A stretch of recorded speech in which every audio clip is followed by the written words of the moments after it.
The area of chapter 12 that I like to focus on starts on page 316, talking about the achievements and dropping out, and more specifically, some reasons that students fail to graduate from high school.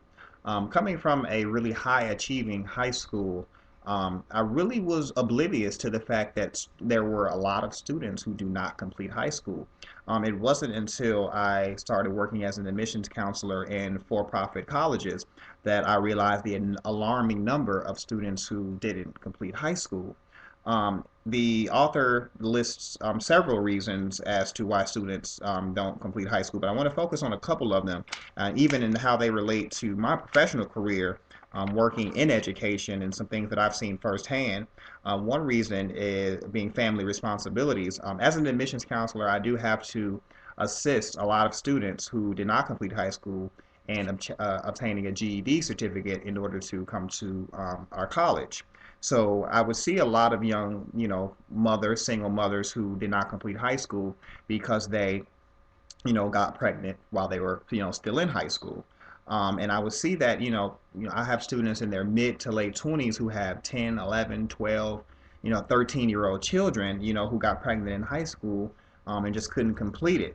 And it all boils down to the fact that they really didn't have a strong parental support, strong parental and family assistance to help them to balance, being a parent as well as being a student. So the child has to eat. They have to eat. They have to have a roof over their head. So they have to work and take care of their child. And, unfortunately, that came before school.